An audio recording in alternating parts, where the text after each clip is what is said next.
Hi guys, and 39 days before Christmas. So, ilang tulog na lang talaga guys ay Pasko na talaga. Excited na tayo lahat. And syempre, ingat-ingat po lahat ng ating mga kaibigan dyan, yung ating mga supporters dyan, ayan, ating mga friends dyan, yung ating family dyan, na ingat lang po lagi tayo dahil gawa ng may papasok na naman na bagyo. Ayan, sana ay matunaw na lang siya. Ayan.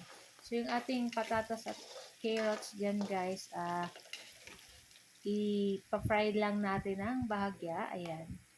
Tapos, ahonin natin. And dun sa same na kawali, i-fry din natin yung ating bell pepper dyan. Ayan. Tapos, syempre, ahonin na rin natin guys.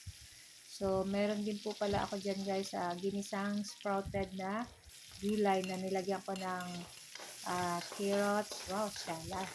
Tapos, ng cabbage, saka ng bagu beans. Ayan.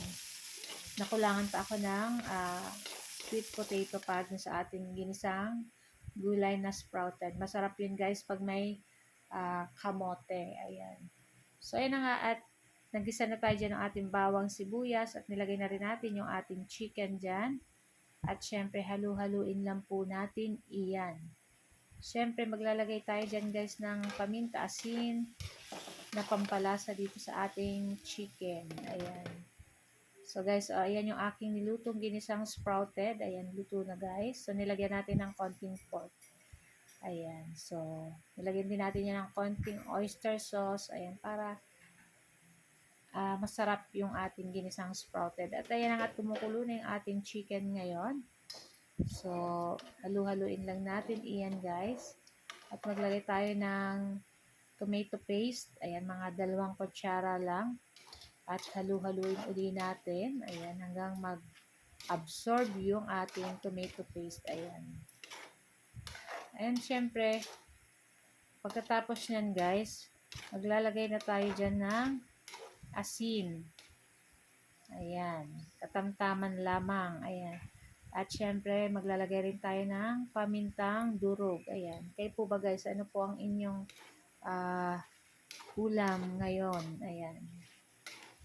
So, halu-haluin lang natin yan dyan guys. At pagkatapos maglalagay pala ako ng konting tubig para may sabaw-sabaw ng konti. By the way, naglagay pala tayo dyan ng 1 teaspoon na sugar. Or konti lang basta. Ayan. Pampabalance lang dito sa ating niluluto. So, ayan, at naglagay na tayo ng tubig. Ayan. Halu-haluin lang. At pagkatapos ilagay na rin natin dyan yung ating pinilitong patatas at yung ating carrots. Saka yung ating red bell pepper. Ayan. Then, tatakpan lang natin yan ng madali hanggang